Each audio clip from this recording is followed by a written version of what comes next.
Je me pose. Je prends le temps de bien m'installer. Je choisis une position adaptée qui me permette d'être à la fois détendue et en même temps éveillée et disponible.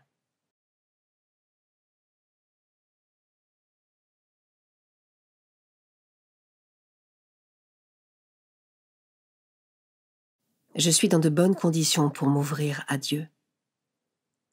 Je le fais très simplement, par une parole, si cela m'aide, ou par une simple attitude du cœur, par laquelle j'invite Dieu à venir en moi maintenant.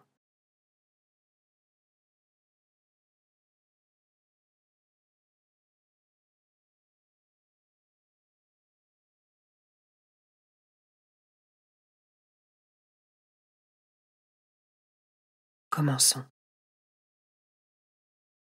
Évangile de Jésus-Christ selon saint Marc, chapitre 3, versets 20 à 35.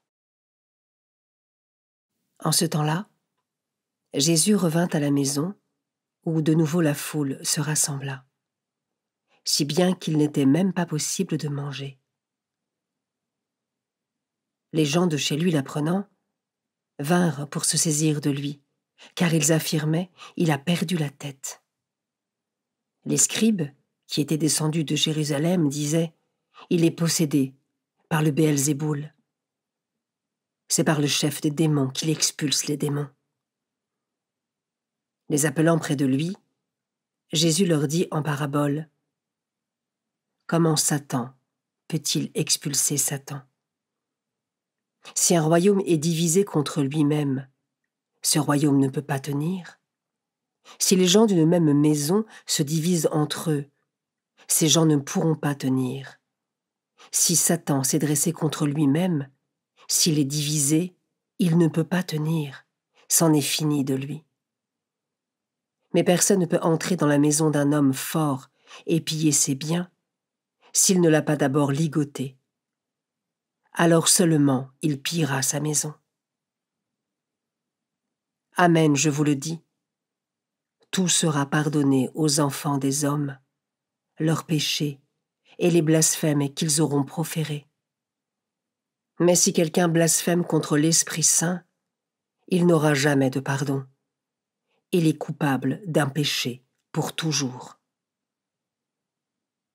Jésus parla ainsi parce qu'ils avaient dit « Il est possédé par un esprit impur ». Alors arrivèrent sa mère et ses frères. Restant au dehors, ils le font appeler. Une foule était assise autour de lui et on lui dit « Voici que ta mère et tes frères sont là dehors, ils te cherchent. » Mais il leur répond « Qui est ma mère ? Qui sont mes frères ?» Et parcourant du regard ceux qui étaient assis en cercle autour de lui, il dit « Voici ma mère et mes frères. Celui qui fait la volonté de Dieu, celui-là est pour moi un frère, une sœur, une mère. »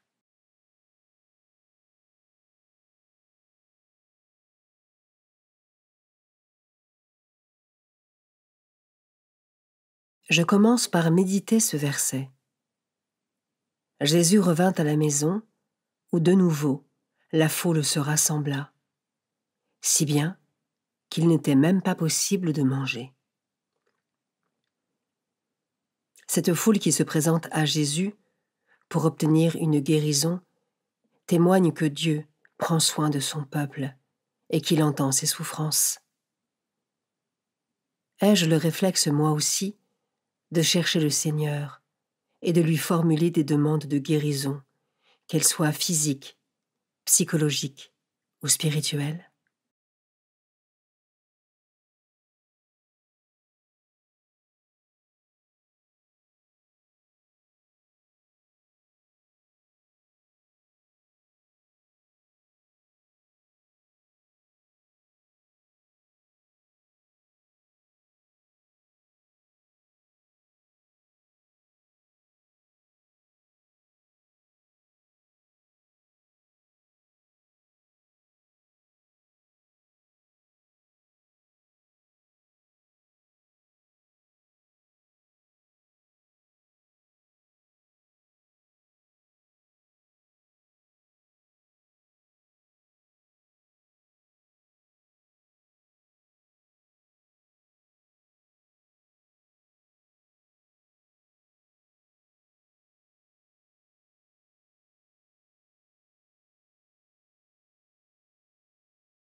Je peux maintenant m'arrêter sur cet autre verset.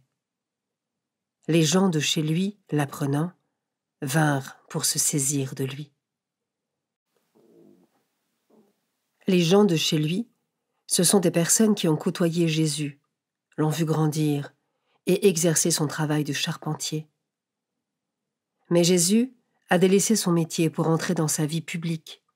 Il guérit, fait des miracles, et des foules entières se mettent à le chercher pour guérir à leur tour. Ils pensent donc que Jésus a perdu la raison, car ils sont ébranlés par un tel changement et restent incrédules.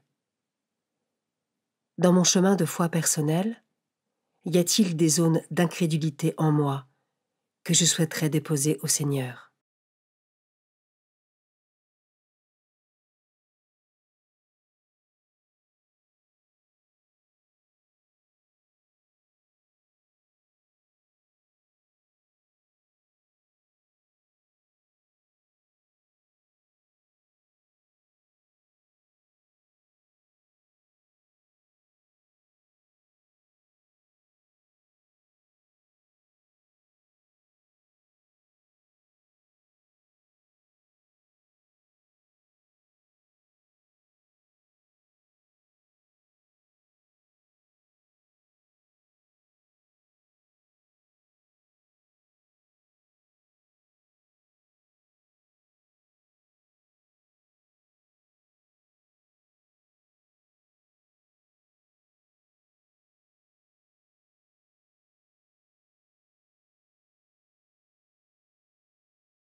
Je termine en méditant ce dernier verset. Tout sera pardonné aux enfants des hommes, leurs péchés et les blasphèmes qu'ils auront proférés. Mais si quelqu'un blasphème contre l'Esprit Saint, il n'aura jamais de pardon. Ce péché dont personne ne peut obtenir le pardon, c'est le refus de la miséricorde de Dieu.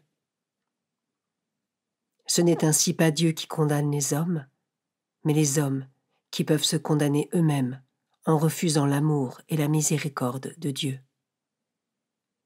Car Dieu propose, mais il n'impose jamais, respectant notre libre arbitre.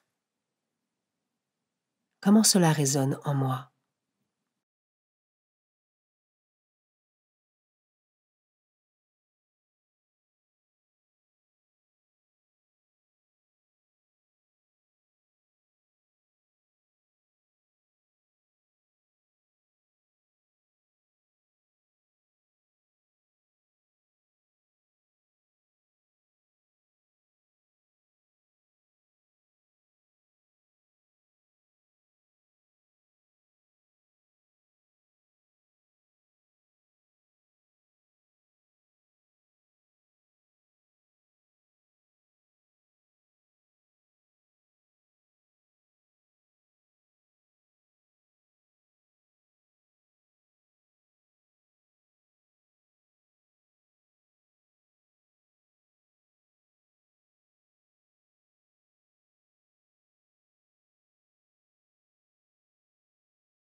Je conclus ma prière en remerciant Dieu pour ce moment passé avec lui et pour toutes les grâces reçues.